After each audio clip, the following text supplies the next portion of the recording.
15장 50절부터 58절 말씀 한 절씩 교독합니다. 제가 50절을 읽습니다. 형제들아, 내가 이것을 말하노니 혈과 육은 하나님 나라를 이어받을 수 없고 또한 썩는 것은 썩지 아니하는 것을 위협으로 받지 못하느니라.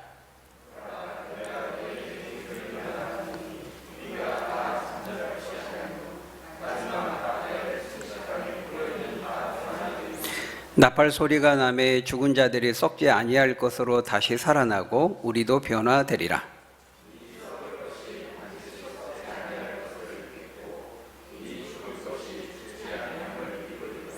이 썩을 것이 썩지 아니함을 입고 이 죽을 것이 죽지 아니함을 입을 때에는 사망을 삼키고 이기리라고 기록된 말씀이 이루어지리라.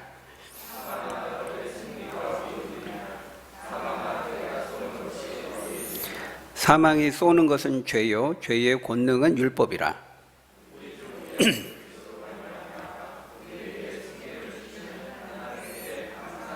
같이 읽습니다. 그러므로 내 사랑하는 형제들아, 견실하며 흔들리지 말고 항상 주의 일에 더욱 힘쓰는 자들이 되라. 이는 너희 수고가 주 안에서 헛되지 않은 줄 알미라. 아멘. 우리가 같이 한번 따라해 볼까요? 견실하며 흔들리지 맙시다. 오늘은 우리가 이제 부활장이죠. 우리가 살펴보고 있는 이 고린도전서 15장을 이제 마무리하는 그런 시간입니다. 우리가 지금까지 이 15장을 몇 번에 걸쳐서 우리 봤습니까? 네 번에 걸쳐서 봤습니다. 이제 오늘까지 하면은 5번에 걸쳐서 이 고린도전서 15장 부활장을 살펴보게 되는데요. 우리가 계속 이제 4번, 5번 걸쳐서 부활에 대해서 지금 이야기하니까 혹시라도 여러분 중에는 또 그렇게 생각하시는 분이 계실지 모르겠습니다. 맨날 그냥 부활에 대해서 이야기하고 지루하다, 질린다, 물린다. 근데 여러분, 이 부활에 대한 믿음은 굉장히 중요한 것입니다. 너무너무 중요합니다. 그런 점에서 우리는 듣고 또 들어야 됩니다. 믿고 또 믿어야 됩니다. 확신하고 또 확신해야 되는 것이죠. 왜냐하면 이 부활에 대한 믿음은 우리 기독교 신앙의 전부이고 기둥이고 핵심이기 때문입니다. 동시에 또 그 말은 이 부활을 믿기가 그만큼 또 어렵다는 말도 되겠습니다. 그래서 사도는 이 부활장을 이제 마무리하면서 지금 뭐라고 말하고 있어요? 거기 제일 마지막 57절, 58절에 보니까 견실하며 경고하며 흔들리지 말며 항상 주의 일에 더욱 힘쓰는 자들이 되라. 이렇게 말하고 있어요. 이 부활의 믿음에 있어서 절대로 흔들리지 말라는 것입니다. 요동하지 말라는 것입니다. 그만큼 이 부활에 대한 믿음은 중요하고 중요한 만큼 또 믿기가 어렵고 믿어도 또 쉽게 흔들리기가 쉽다는 겁니다. 우리가 일평생 우리가 주님의 나라에 가기까지 신앙생활을 하는 가운데에요, 이 부활의 믿음을 흔들림 없이 간직하고 천국문에 이르기까지 이 부활신앙을 가지고 달려가기가 녹록하지 않다는 거예요. 사단은, 세상은 끊임없이 우리를 흔들어대요. 사단이 우리를 흔든다고 할 때, 우리의 믿음을 흔든다고 할 때 그 믿음은 바로 이 부활에 대한 믿음을 흔드는 겁니다. 어떻게 죽었는데, 장사 다 치렀는데, 3일이 지났는데 무덤을 해치고 죽은 자가 다시 살아나고 부활을 한다고 하느냐. 그게 가당치가 않다. 말이 되는 소리를 해라. 또 상식에 부합한 말을 해라. 그렇게 우리의 믿음을 흔드는 것이죠. 그래서 사도는 이 부활장을 마무리하면서 이 부활신앙을 굳게 믿음으로 붙잡고 세상이 뭐라고 하든 사탄이 어떻게 너희를 유혹하고 미혹하든 절대로 흔들지 말고 이 부활신앙을 굳게 붙잡아야 될 것을 지금 말하고 있는 것입니다. 여러분 57절, 58절 다시 한번 큰 소리로 같이 읽어볼까요? 시작. 우리 주 예수 그리스도로 말미암아 우리에게 승리를 주시는 하나님께 감사하노니 그러므로 내 사랑하는 형제들아 견실하며 흔들리지 말며 더욱 힘쓰는 자들이 되라. 이는 너희 수고가 주 안에서 헛되지 않은 줄 알미라. 여러분 여기 보니까요, 우리가 예수 그리스도로 말미암아 우리는 궁극적으로 승리하게 된다는 것입니다. 왜? 예수님이 승리하셨기 때문에, 예수님이 부활하심으로 그 부활의 첫 열매가 되심으로 승리하셨기 때문에 그 부활의 첫 열매 되신 예수님을 믿는 우리들도 반드시 승리하게 될 것이라고 말하고 있어요.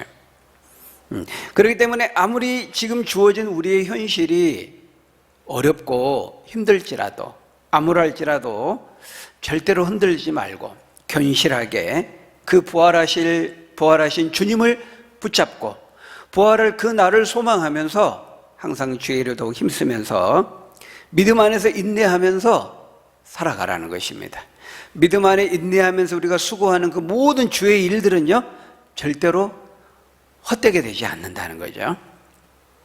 자, 그렇기 때문에 여러분, 이 부활의 믿음, 부활의 신앙에 대해서 우리는요, 4주 연속, 오늘까지 5주 듣는데 4주, 5주가 아니라 우리는 매일 이 부활의 복음을 들어야 되는 것입니다. 그래서 부활은 뭐라고 말하고 있어요? 우리 기독교 신앙의 서고 넘어짐의 조항이다. 그렇게 말해요. 그러니까 이 기독교에서 이 부활이 거부되면, 만일 이 부활이 사실이 아니라면 모든 것이 다 거짓말이 되고 모든 근거와 토대는 다 무너질 수밖에 없게 된다는 거예요. 여러분, 우리가 도미노 현상, 도미노 알죠? 이렇게 다 하나하나 쭉 세워가지고 하나를 딱 넘어뜨리면은 연쇄적으로 다 넘어지는 거, 그리고 도미노 현상이라고 그러는데요. 여러분, 이 부활의 신앙이 바로 우리 기독교의 도미노입니다. 부활이 넘어지면은 모든 기독교가 다 무너지게 되어 있다는 거예요. 여러분, 그 젠가 게임 아시죠? 하나하나 다 이렇게 세워가지고 이렇게 빼잖아요. 근데 이렇게 밑에서 빼다가 넘어지면 와르르 다 무너지는 거예요. 부활도 마찬가지입니다. 부활을 빼버리면은 우리 기독교 신앙 전체가 와르르 넘어지고 무너진다는 거예요. 그래서 이 부활 신앙은 우리 기독교를 세우고 넘어뜨리는 서고 넘어짐의 조항이다. 그렇게 말하는 거예요. 여러분, 만일 부활이 가짜라면요, 우리 예수님을 더 이상 믿을 필요가 없습니다. 그죠? 여러분, 우리가 왜 예수님을 믿습니까? 예수님이 부활하셨기 때문에 우리가 믿는 겁니다. 부활하셨기 때문에. 그 부활하심을 통해서 예수님이 구원자이시고 하나님의 아들이시고 그리스도이시고 메시아임을 증명해 보여주셨거든요. 부활하셨기 때문에 믿는 거예요. 우리가 뭐 예수님이 가르침, 교훈, 너무 멋지고 훌륭하고 혁신적이고 도전적이고 신선하니까 그래서 우리가 예수님을 믿습니까? 가르침 때문에? 교훈 때문에? 불교는 그것 때문에 믿죠. 이 석가가 누구냐? 그건 그렇게 중요하지 않습니다. 그 남겨놓은 가르침이 중요한 거죠. 가르침. 그러니까 석가와 관련된 뭐 일화, 정기가 사실이냐 거짓이냐 그건 별로 중요하지 않아요. 그가 남겨놓은 그 교훈과 철학적인 가르침을 따라서 하면 열반에 이르고 구원에 이른다, 이렇게 말하는 거거든요. 근데 우리 기독교는 그렇지가 않아요. 기독교는 우리가 예수님을 믿는 거는 그 가르침 때문에, 그 산상수훈을 보면 얼마나 그 촌철살인 같은 도전적이고 혁신적인 가르침이 많죠. 너무 신선해요. 깊이가 있잖아요. 근데 우리가 예수를 믿는 것은 그런 가르침 때문에 믿는 게 아니라는 거예요. 물론 예수님의 가르침은 깊이가 있죠. 위대하죠. 혁신적이고 도전적이죠. 그래서 그 유다 백성들이 예수님의 그 가르침을 들으면서 뭐라 그랬습니까? 바리새인과 서기관 같은 그런 아주 탁월한 인간의 가르침을 과는 비교할 수 없다, 이렇게 그랬잖아요. 우리 지금까지 한 번도 이런 가르침을 들어본 적이 없다 그랬잖아요. 그만큼 예수님의 가르침은 뛰어나고 도전적이고 신선하고 혁신적인 깊이가 있어요. 그럼에도 불구하고 우리가 예수님을 믿는 거는 그 가르침과 교훈 때문에 믿는 게 아닙니다. 그분이 우리의 죄를 대신 짊어지고 십자가에 죽으시고 3일 만에 부활하셨기 때문에 믿는 거예요. 부활하셨기 때문에 믿는 거예요. 여러분, 부활했다는 것은 뭐예요? 죽음을 이겼다는 거잖아요. 죽음을 이겼다는 것은 뭐예요? 그 죄의 문제를 해결했다는 거거든요. 그 죽음을 가져오게 만든 그 죄를 이기고 정복했다는 것을 의미하는 겁니다. 여러분, 그것이 구원자의 필수 요건입니다. 죽음을 정복해야 돼요. 그 죽음을 가져온 죄의 문제를 해결해야만 구원자가 될 수 있는 거예요. 왜냐하면 이 땅에 있는 모든 문제는 바로 이 죄에서 비롯되었기 때문에 그런 것이죠. 그래서 예수님은 부활하심을 통해 가지고 죄와 사망을 이긴 자임을 증거했고, 결국 그 죄와 죽음과 사망을 가져온 원인 죄의 문제를 해결하심으로써 그분이 구원자와 하나님의 아들이심을 밝히 증명한 것입니다. 그래서 주님의 부활은 뭐예요? 사망에 대한 사망 선고예요. 사망에 대한 사망 선고. 오늘 보면 55절, 56절에 보면 그렇게 말씀하잖아요. 사망아, 너의 승리가 어디 있느냐? 사망아, 네가 쏘는 것이 어디 있느냐? 사망이 쏘는 것은 죄요, 죄의 권능은 율법이라. 그러니까 예수님이 재림하셔서 최종적이고 완전한 부활이 이루어지는 그때가 되면은 죄와 죽음을 향해서 이렇게 선포한다는 거예요. 이렇게 말한다는 거예요.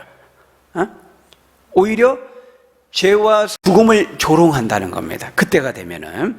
근데 여러분, 지금은 어떻습니까? 지금은 반대죠. 죄와 죽음이 우리를 괴롭히고 우리를 조롱합니다. 죽음 앞에 우리가 두려워하지 않고 벌벌 떨지 않을 사람이 누가 있어요? 죽음 앞에서 우리가 꼼짝 못하죠. 근데 예수님이 재림하시고 완전한 부활이 이루어지는 그때가 되면은 상황이 역전된다는 거예요. 우리가 오히려 사망한테, 죽음한테 말한다는 거예요. 야, 죄의 권능의 화살을 한번 쏴려면 쏴보시지? 쌀 테면 한번 쏴봐라! 이렇게 말하게 되는 날이 온다는 거예요. 이건 뭐냐면 죄와 죽음과 사망에 대한 완전한 승리를 의미하는 것입니다. 부활을 통해서 그것이 가능하게 된다는 거예요. 그게 부활이 중요한 겁니다. 여러분, 특별히 오늘 보면 50절을 보면요, 이 부활의 믿음이 없이는 결코 천국에 들어갈 수 없다, 이렇게 말하죠. 혈과 육으로는 하나님 나라를 받을 수 없고 천국에 들어갈 수 없다는 것입니다. 왜냐하면 썩는 것으로는 썩지 아니할 것을 유업으로 받을 수 없다는 거예요. 여러분, 이 혈과 육을 가지고는 안 된다, 이 말은 어머니를 통해서 태어나는 이 혈과 육을 가진 자연인의 이 몸의 상태, 이 상태로는 그대로 천국에 들어갈 수 없다는 겁니다. 하나님 나라를 유업으로 받을 수 없다는 거예요. 왜냐하면 우리는 이 썩을 몸이기 때문에. 그러니까 천국에 들어가기 위해서는, 하나님 나라에 들어가기 위해서는 우리가 썩지 않을 몸이 돼야 돼. 부활의 몸이 돼야 된다는 거예요. 왜냐하면 하나님 나라는 신령한 곳이기 때문에, 거룩한 곳이기 때문에. 다시 말하면 어머니로부터 태어난 이 자연인의 상태, 그 말은 뭐예요? 죄를 가진 상태거든요. 모두 다 아담 안에서 태어난 사람은 죄를 물려받습니다. 어머니를 통해 태어난 모든 자연인은 죄를 가지고 태어나요. 그러니까 이 죄를 가지고서는 안 된다는 거예요. 죄의 문제가 해결돼야 된다. 왜냐하면 천국은, 하나님 나라는 하나님이 통치하시고 다스리시는 나라인데 하나님이 죄가 없거든요. 천국과 하나님 나라는 죄가 없습니다. 그러니까 죄를 가지고서는 못 들어가요. 그러니까 지금 이 육신의 혈과 육을 가지고 있는 자연인의 상태로는 안 된다는 거예요. 변화를 받아야 돼요. 그리스도 안에 새로운 피조물로 변화되어야 되는 거예요. 부활의 믿음을 가지고 있어야 되는 것이죠. 여러분, 우리가 영화관에 들어가면은 들어갈 수 있습니까? 마음대로 못 들어갑니다. 들어가면 막습니다. 표 보여주세요. 표 안 보여주면 못 들어가요. 야구장, 축구장, 농구장 다 마찬가지입니다. 헬스장 다 끊어야 됩니다. 표를 보여줘야 들어가는 거예요. 어떤 곳이든지 그곳이 요구하는 자격 요건을 갖춰야 됩니다. 여러분, 하나님 나라 천국도 마찬가지라는 거예요.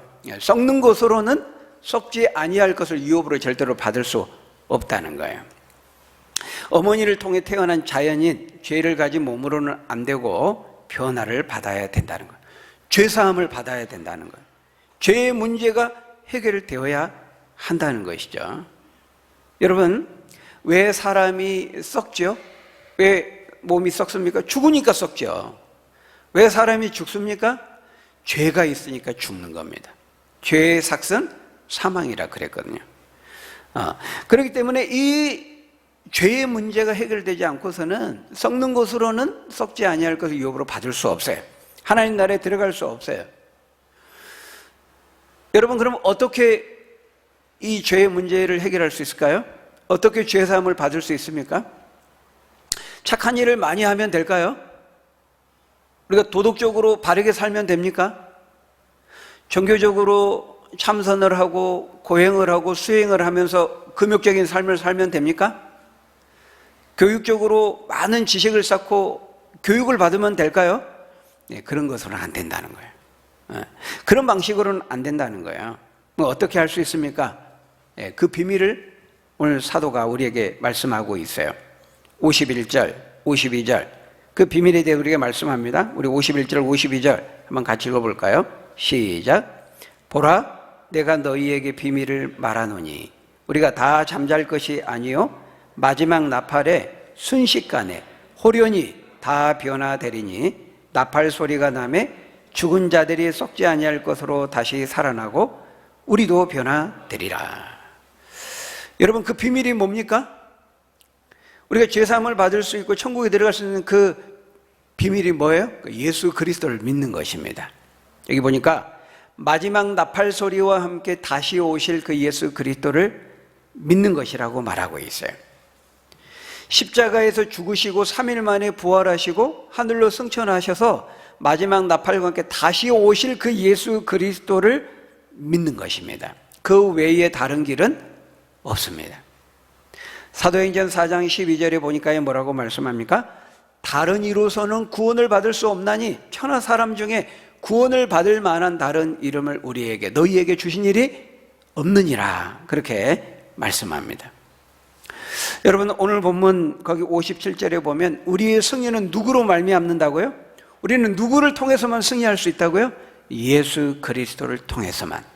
다시 살아나신 우리 주 예수 그리스도로 말미암을 때에만 우리가 승리할 수 있다는 거예요. 죄에 대해서, 죽음에 대해서, 사망에 대해서, 마귀에 대해서 우리에게 승리를 주실 수 있는 분은 예수 그리스도밖에 없다는 거. 왜? 부활하신 예수 그리스도, 그분이 죄와 죽음과 사망을 이기신 분이기 때문에 예수님만이 이기셨어요. 그 누구도 그걸 해내지 못했어요. 여러분, 십자가에서 죽으시고 3일 만에 부활하심으로써 사망 권세를 꺾으시고 이기신 그 부활하신 예수님으로 말미암아 이기고 승리하는 저 여러분들이 다 되시기를 바랍니다. 예수님 외에는 다른 길은 없다는 거예요. 여러분, 이게 믿음의 놀라운 능력이에요. 우리가 부활하신 예수님을 믿을 때 그 믿음으로 말미암아 우리에게 이루어지는 일들입니다. 우리가 예수님을 믿으면요, 그 믿음은 놀랍게도 예수님이 2000년 전에 우리를 위해 십자가에 죽으시고 부활하셨는데요, 우리가 예수님을 믿는 순간 그 믿음은 우리를 2000년 전에 그 십자가로 우리를 데리고 가서 함께 예수님과 십자가에 못 박혀 죽게 하시고 주님이 부활하실 때 우리도 함께 주님의 그 부활에 참여하게 된다는 거예요. 믿음으로. 이 일들이 어떻게 일어나요? 어떻게 가능해요? 믿음으로 가능하다는 거예요. 여러분, 갈라디아서 2장 20절에 보면요, 놀라운 말씀을 하고 있어요. 우리 한번 같이 읽어볼까요? 시작. 내가 그리스도와 함께 십자가에 못 박혔나니 오직 내 안에 그리스도께서 사시는 것이라. 이제 내가 육체 가운데 사는 것은 나를 사랑하사 나를 위하여 자기 자신을 버리신 하나님의 아들을 믿는 믿음 안에서 사는 것이라.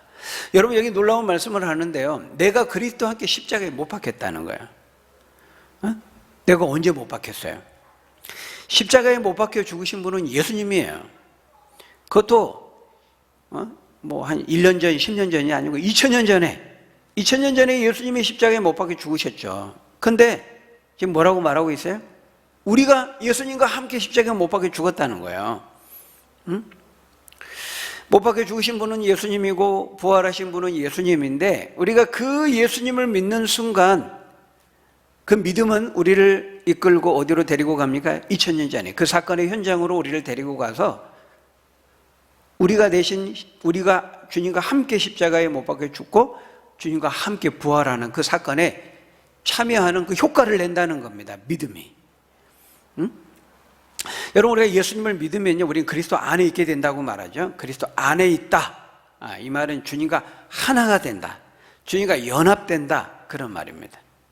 여러분, 우리가 이 성경책 안에 주보를 놓으면요, 성경책을 가지고 가면 주보도 함께 가는 거예요. 왜? 하나가 되어 있기 때문에. 성경 안에 있으면은 그 안에 있는 주보를 들지는 않았지만, 성경을 들었지만 성경과 주보가 연합되어 있기 때문에 성경을 옮기면 주보도 함께 옮겨지는 거예요. 똑같은 겁니다. 우리가 예수를 믿으면요, 믿는 그것을 성경은 여러 가지로 표현하는데 그리스도 안에 있게 돼요. 우리가 그리스도와 연합된다는 거예요. 그리스도와 하나가 된다는 거예요. 그래서 예수님이 십자가에 죽으셨고 예수님이 부활하셨지만, 놀랍게도 우리가 주님을 믿는 순간 우리가 주님과 함께 십자가에 못 박혀 죽게 되고요, 함께 그 부활에 죄와 사망을 이기고 부활하실 때 우리도 함께 부활에 참여하게 되는 거예요. 그걸 어떻게 표현하고 있어요? 부활의 첫 열매가 되신다, 이렇게 표현하고 있는 거예요. 첫 열매가 되면 우리는 두 번째, 세 번째 열매라는 거예요. 그러니까 예수님의 부활이 첫 열매라는 것은 우리 부활의 서막이 되고 우리 부활의 보증이 된다는 것을 말하는 거예요. 여러분, 이게 참 놀라운 신비고 비밀입니다. 미스테리 한 거죠. 그 사도 바울은 그것을 지금 부활을 비밀이라고 말하고 있어요. 미스테리온. 여기서 미스테리라는 말이 나온 거거든요. 그렇습니다. 여러분, 부활은요, 비밀이에요. 신비예요. 미스테리예요. 이 비밀이라는 이 말은 하나님께서 사람들이 알까봐 숨겨놓고 감춰놓고 꽁꽁 비밀로 못 믿게 감춰두었다, 그런 의미에서의 비밀이라는 말이 아닙니다. 이 부활의 사건은 십자가의 사건도 마찬가지지만은 공개적인 사건이었어요. 공공연하게 모든 사람이 다 볼 수 있는 개방적인 상태에서 이루어진 사건이었다는 거예요. 십자가의 죽음도 그렇고 부활도 그렇고. 여러분, 십자가에 죽으실 때 우리 사형시키는 것처럼 지하 어두운 은밀한 곳에서 그냥 가족들한테만 이야기하고 통보하고 사형시킨 게 아니거든요. 십자가 처형은 모든 사람 누구나 다 골고다에 가면 그 처형 현장을 다 볼 수 있는 공개 처형이었습니다. 공개 처형. 여러분, 부활도 예수님이 부활하신 다음에요, 어디 한 곳에 숨어가지고 제자들한테만 다 부활했다 보여주고 전해라, 이런 게 아니고 누구에게 다 만나주셨어요. 몇 명이나 만났다고요? 예수님을? 부활하신 예수님을 몇 명이나 만났어요? 최소 12제자를 포함해가지고 최소 500명 이상의 사람이 직접 예수님을 보고 만나고 듣고 그분과 함께 식사를 하고 그랬단 말이에요. 며칠 동안? 부활하신 날 예수님 며칠 동안 계셨죠? 40일 동안. 응? 1시간 두고, 1시간 나 보려면 와라, 1시간 딱 보고 딱 사라지고 부활했다고, 그게 아니고요, 40일 동안 예수님이 이 땅에 부활하신 몸으로 계셨다니까요. 그리고 하나님 나라의 복음에 대해서 마지막으로 가르치고 내가 간대로 다시 올 것이다, 제자들에게 약속하고 신자들에게 약속하고 40일 동안 함께 계시다가 하나님 나라의 복음을 전하신 다음에 하늘로 승천하여 내가 다시 올 때까지 이 믿음 잘 지키고 있어라, 응? 내가 약속한 것을 줄 때까지 기다려라. 그런 다음에 그 11일 후에 오순절 50일째 되는 날에 예수님이 성령을 보내셔서 마가의 다락방에 성령이 임했잖아요. 40일 동안 예수님이 같이 계셨어요. 아주 공개적인 사건이었다는 거예요. 여기서 그 비밀이라는 거는 몰래 은밀히, 비밀리에, 그런 의미의 비밀이라는 말이 아니에요. 이렇게 공개적인 사건이었음에도 불구하고 이렇게 500명 이상의 사람들이 믿었지만은 더 많은 사람들이 믿지 않았다는 거예요. 그런 의미에서 비밀이라는 겁니다. 그런 사람들에게는 아무리 보아도 들어도 믿지 않고 받아들이지 않는 사람들에게는, 이 사람들에게는 사실 이제 비밀과 같은 의미를 갖는 거죠. 여러분, 비밀이라는 게 뭐예요?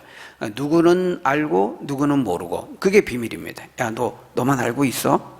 모르는 사람이 있는 거예요. 그런 의미에서 이 신비, 미스테리엄, 비밀이라는 말을 사용하고 있는 것입니다.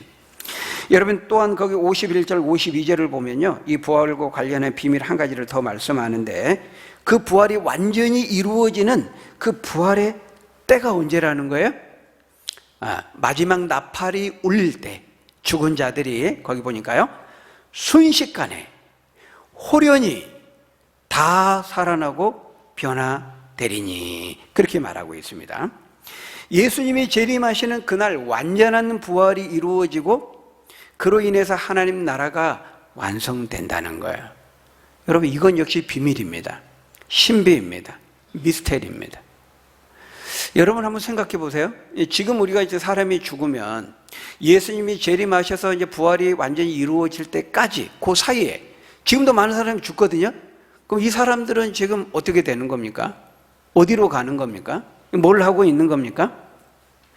지금 어디에서 뭘 하는 거죠? 이 죽은 사람들은, 지금 죽는 사람들 부활할 때까지 우리가 이 문제를 신학적으로 중간기 문제 이렇게 말합니다. 중간기 문제. 사람이 죽은 다음에 부활하기까지, 재림을 통해서 부활이 이루어지기까지 그 중간 과정을 다루는 것이죠. 이 중간기에 대한 몇 가지 견해가 있어요. 첫 번째가 수면설. 사람이 죽으면은 육체는 이제 다 무조건 썩어 흙이 되고, 사람이 죽으면 영혼이 잠잔다는 거예요. 영혼이 실제로 잠을 잔다는 거예요. 그러니까 성경에 보면은 죽음을 잠으로 많이 표현하잖아요. 그것을 이제 인용해서 연상해서 거기서 이제 수면설을 말하는 거죠. 오늘 보면 51절에도 보면은 다 잠잘 것이 아니고 그랬잖아요. 앞에서도 여러 번 그 잠으로 표현했잖아요. 그러니까 이런 말에 근거해서 실제 영혼도 실제로 잠을 자는 거다. 이렇게 수면설. 또 하나는 영혼 멸절설이 있습니다. 멸절설.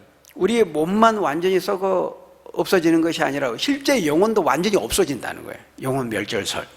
그랬다가 이제 예수님 재림에 부활하면 새롭게 우리의 영혼과 몸이 새롭게 재창조된다는 것입니다. 완전히 없어졌다가 멸절됐다가, 이 영혼 멸절설입니다. 또 하나는 카톨릭에서 말하는 연옥설입니다. 연옥설. 사람이 죽으면은 카톨릭에서는 사람을 세 종류로 구분을 해요. 첫 번째, 예수님을 믿고 훌륭하게 잘 신앙생활했던 의인, 이게 첫 번째고, 두 번째는 조금 죄를 짓고 살아가는 사람, 그리고 마지막 세 번째는 아주 악한 사람, 악한 죄를 지은, 대죄를 지은 사람, 세 사람으로 나눠주는데, 첫 번째 이 하나님 잘 믿고 바르게 사는 요 의인은 이제 천국에 가고, 세 번째는 너무 악을 많이 행하고 이 사람은 당연히 지옥으로 가고, 이제 문제는 두 번째 사람이거든요. 좀 죄를 지은 사람, 성당도 나가고 교회도 나가는데 또 죄를 짓고, 요 사람 아마 대부분이 두 번째가 될 것 같은데, 요 두 번째 사람이 문제인데, 요 사람은 죽으면 어디를 가느냐? 바로 천국에 못 갑니다. 왜? 착한 일 많이 못하고 선행을 많이 행하지 못하기 때문에 이 사람은 천국에 바로 간다는 확신이 없는 거예요. 그 사람은 이제 사도 바울 정도, 한 김수환, 추기경 정도, 이제 그 사람이 종종 돼야 이제 천국에 바로 가고, 이제 나머지는 이제 연옥으로 가는 겁니다. 연옥으로. 거기 가서 시련을 당하고 좀 고난을 당하고, 쉽게 말하면 훈련을 받고 정년을, 모든 불순물이 제거되어지는 이제 그 과정을, 연단의 과정을 거치는 겁니다. 그런 다음에 이제 거기서 잘하면 이제 연옥에서 천국으로 옮겨지게 된다는 거예요. 이 연옥에서 고난과 시련과 믿음의 훈련을 뺑뺑이, 영적인 뺑뺑이를 잘 돈 다음에 통과가 되면 이제 거기서 테스트를 다시 한번 받고 천국으로 간다라는 거예요. 살아있는 가족이나 신자들이 그 죽은 사람을 위해서 많이 기도해 주면 그 기간이, 뺑뺑이 도는 그 연옥에 머무는 기간이 짧을 수도 있고, 어떤 사람도 길 수도 있고, 남아있는 사람들, 가족들이 그 사람을 위해서, 이 영혼을 위해서 기도해 주고 착한 일을 많이 해주면 짧을 수도 있고 길 수도 있고, 이렇게, 이게 연옥이라는 겁니다. 완전 엉터리입니다. 성경 어디에 그런 게 있습니까? 성경은 이 땅에 있는 동안에 믿느냐 안 믿느냐, 이 땅에 있는 동안에 회개하느냐 회개하지 않느냐, 돌이키느냐 돌이키지 않느냐, 이 땅에 있는 동안에 선택의 기회가 주어진다고 말하지, 죽은 다음에는 제2의 선택의 기회는, 또 다른 선택의 기회는 주어지지 않습니다. 성경은 어디에도 죽은 다음에 또 다른 기회가 주어진다 그렇게 말하지 않아요. 또한 동시에 성경은 천국 아니면 지옥 두 가지밖에 없지 또 다른 어떤 제3의 장소를 말하지 않아요. 제2의 장소를 말씀하지 않는다는 거예요. 그래서 이 땅에 살아있는 동안에 예수를 믿고 죽으면 즉시 믿고 죽은 영혼은 천국에 가 몸은 썩어 흙이 되는 겁니다. 예수를 믿지 않고 죽은 영혼은 즉시 지옥으로 가고 그 육체는 썩어 흙이 되는 거예요. 그랬다가 예수님이 나팔소리와 함께 재림하시게 되면 어때요? 썩어 흩어진 없어진 그 육체와 그 영혼이 결합이 되어서 완전한 몸으로, 신령한 몸으로 완전한 천국에서 영생의 천국 생활을 하는 것이고, 믿지 않는 사람은 썩어 흩어진 그 몸과 그 영혼이 결합되어서 그 부활의 몸으로 영원한 지옥에서 영원한 죽고 싶어도 죽을 수 없는 영원한 고통을 겪게 되는 거예요. 근데 그 지금 현재 중간기의 과정에서는 영혼만, 육체는 썩을게 되고 영혼만 그렇게 되는 거죠. 예수님이 함께 십자가 못 박혀 죽은 그 강도에게 말했죠. 한 강도가 예수님을 믿고 나도 주님과 함께 천국에 데려가 주세요. 그러니까 예수님이 뭐라 그랬습니까? 오늘 네가 지금 나와 바로 낙원에 있으리라 이렇게 말했어요. 그러니까 죽으면 바로 낙원으로 가는 겁니다. 물론 그 낙원이라는 것과 그러니까 용어는 좀 달라요. 낙원과 천국을 구별하기도 해요. 왜냐하면 영혼만 완전한 재림을 통해서 완전한 부활이 이루어지고 완전한 천국이 이루어질 때에는 영혼과 육체가 함께 결합된 상태니까, 지금 영혼만 가는 곳이니까 그 낙원은 완전한 천국은 아닌 것으로 이렇게 구별해서 보기도 합니다. 어쨌든 분명한 사실은 예수 믿고 죽으면 그 영혼은 즉시 낙원, 천국으로 가고, 믿지 않고 죽은 영혼은 바로 지옥으로 가서 영혼의 불시련을 겪는 겁니다. 그러다가 나중에 영혼과 육체가 결합돼서 완전한 천국, 완전한 지옥을 경험하게 되는 것이죠. 그런 점에서요, 여러분, 믿지 않는 사람도 부활하는 것입니다. 예수 믿는 사람만 부활한다, 그런 말이에요. 부활이라는 것은 다시 산다라는 말입니다. 그러니까 믿지 않는 사람도 부활한다, 틀린 말이 아닙니다. 여러분, 요한복음 5장 29절에 보면은 뭐라고 말씀합니까?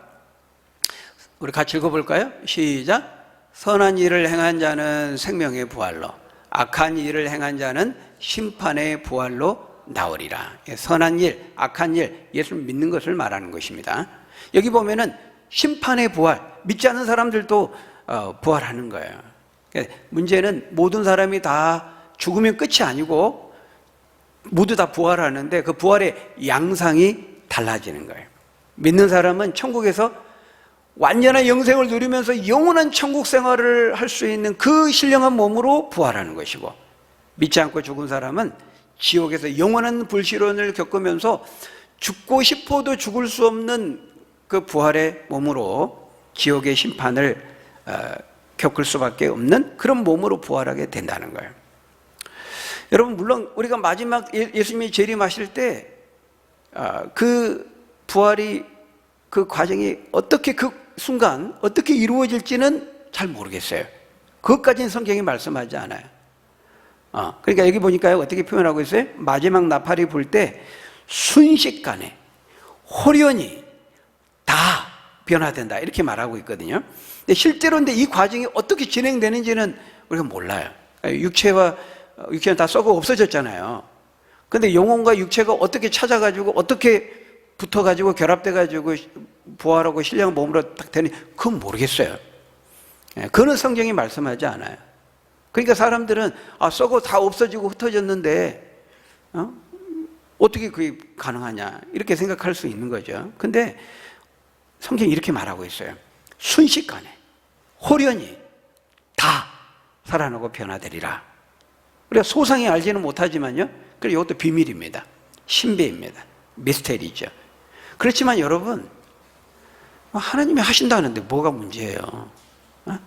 뭐가 어려워요? 하나님이. 제가 지난 시간에 말씀드렸잖아요. 연속성과 불연속성 말하면서 아니 아무것도 없는 상태에서 말씀 한 가지로 이 광활하고 이 조화로운 이 놀라운 이 신비로운 이 지구를 만들고 온 우주를 만들고 이 피조물들을 만드신 그 전지전능하신 능력이라면은 없는 것을 새롭게 만들시기도 하시는데 있었던 것을 다시 복원하고 회복시키기 뭐가 어렵겠냐 이거예요. 하나님의 능력으로 하면 그건 아무것도 아닌 것입니다. 다만 우리가 그 과정을 모르겠죠. 무지한 우리 인간이 어떻게 그걸 다 할 수 있겠어요? 그건 하나님께 속한 영역이에요. 여러분 사실 우리가 수박 씨가요, 수박으로 변화되는 그 과정도요, 그 신비도 우리는 다 모릅니다. 우리가 고속 카메라로 씨를 뿌린 다음에 그냥 겉으로 이렇게 촬영해가지고 그 고속 카메라로 쭉 발화하고 잎이 나오고 열매 맺는 그거는 촬영해서 볼 수는 있지만 그 외부적으로 나타나는 변화만 보는 거거든요. 실제로 그 죽은 씨앗이 어떻게 그 인자가 다시 발화해가지고 그 유전자, 그 세포가 어떻게 해가지고 그 살아나고 어떻게 우리가 알 수 있어요? 모릅니다. 그 과정은. 우리가 그것도 모르는데 이 육신의 몸이 신령한 몸으로 변화되는 부활의 과정을 우리가 어떻게 알 수 있겠어요? 성경이 이렇게 말하는 거예요. 순식간에 호련히 다 변화될 것이다. 그러니까 우리 몰라도 돼요. 그거는 우리가 핸드폰, 스마트폰 그거 제작 과정에 올릴 거 우리가 다 할 필요 없는 거예요. 그건 이제 만드신 분들이 그렇게 이제 안 하면 되는 거. 우리는 그냥 쓰면 되는 겁니다. 순식간에 호련히 이렇게밖에 우리가 알 수 없는 거죠. 그 신비하고 미스테리한 기적적인 변화의 과정이기 때문에 그렇습니다. 여러분 주님이 하시면은 아무것도 아닙니다. 주님은 다 하실 수 있어요. 걱정하지 마세요. 이 부활이 없으면은 우리 가장 불쌍한 자라고 말하지만 사도 바울은 걱정하지 말라. 부활은 반드시 있다는 거예요. 여러분 예수님 반드시 부활하셨어요. 부활의 첫 열매가 되셨어요. 그 부활의 수많은 증거들 이미 제가 다 말씀드렸습니다. 죽음을 두려웠던 그 제자들이 목숨을 아끼지 않고 다 순교했잖아요. 어떻게 그럴 수 있습니까? 부활하신 주님을 직접 만났기 때문에 그런 거죠. 정말 죽은 줄 알았는데 사망과 죽음이 실패한 줄 알았는데 그 사망을 이기시고 부활하신 주님을 보니까 더 이상 죽음이 두려워하지 않는 거예요. 죽음은 두렵지 않는 거예요. 사망아 너희 쏘는 것이 어디 있느냐? 쏠 테면 쏴봐라. 우리가 보고되는 것을 말하지 아니할 수 없다. 제자들이 그렇게 말하면서 죽음을 두려워하지 않고 담대하게 부활하신 주님을 그 복음을 전했잖아요. 여러분 주님은 부활하셨습니다. 부활하지 않았다면 우리 교회에 설명할 수가 없어요. 이미 다 없어져요. 교회는 없어야 맞아요. 왜냐하면 제가 아까 말했잖아요. 불교는 가르침이 중요합니다. 그 가르침, 교훈. 그걸 도덕적으로 같이 따라하는 거 그게 중요해요. 근데 우리는 그렇지 않아요. 우리는 그 예수님을 믿거든요. 그 갈릴리 십자가에서 죽으시고 부활하신 그 주님을 믿거든요. 믿어야 구원을 얻는 거예요. 그 가르침대로 도덕적으로 완전히 행해야 우리가 구원을 얻는 게 아니고. 그러니까 진짜 죽으시고 부활하셨다는 것이 사실이냐 이게 굉장히 중요한 겁니다. 근데 만일 이게 거짓말이고 가짜고 사기라 그러면은 뭐 때문에 그런 거 전합니까? 우리도 불교처럼 예수님의 이 고상한 가르침 열심히 따라 행하라고 이렇게 이게 훨씬 쉽죠. 근데 부활했다고 말하고 그 부활한 일을 믿어야 된다고 하는 거 이건 믿기 어려운 걸 전하는 거예요. 왜 이걸 전하냐 이거예요. 사람들 그냥 끌어당기고 교인들 모으고 교세 확장하려면은 다른 거 해. 예수님 가르침대로 사세요. 우리 가르침대로 이렇게 살면 우리가 구원을 얻고 좋아하죠. 이런 식으로 해야 사람들이 누구나 받아들일 수 있잖아요. 그거는. 근데 부활하셨다는 걸 전하는 거는 믿기 어렵고 받아들이기 어려운 걸 전하는 건데 왜 이걸 전하냐 이거예요. 부활하셨으니까 봤으니까 전하는 것이죠. 예수님 이 사도 바울이 초대교회 당시에 이 말씀을 전하고 이렇게 할 때는요, 그 증인들이 그 자리에 있었어요. 바울이 말할 때. 우리 누구 성도님 그때 저랑 같이 봤죠? 잠깐 자리에서 일어나세요. 그러면 사람들이 보면서 다 같이 막 감동을 받고 막 그랬단 말이에요. 근데 이것이 10년, 20년, 100년, 1000년 이렇게 흘러오면서 어때요? 진짜 그랬나? 이렇게 되는 거예요. 여러분 제가 언젠가 말씀드렸죠. 저도 결혼 전에 교통사고가 이렇게 났는데 그것이 10년, 20년, 30년 지나면요 그게 가물가물해져요. 그래서 역사의 기록을 하는 걸 통해서 우리가 접하고 이렇게 다시 되새기고 하지만은요, 여러분 8.15 그 광복의 기쁨, 그때 맞이하는 그 순간에 있었던 그 사람하고 벌써 10년, 20년, 30년 지나 전에 듣고 전에 들은 사람을 통해서 듣는 사람은 완전히 달라요. 뭐 2002년 그 월드컵 4강 그 현장에 있었던 사람하고 나중에 2002년도에 태어나가지고 이야기해주면 완전히 다릅니다. 아, 진짜 그랬어? 안 그런 것 같은데, 예? 안 믿기는데? 그렇거든요. 여러분, 예수님은 부활하셨습니다. 부활을 안 하셨으면은 설명이 안 돼요.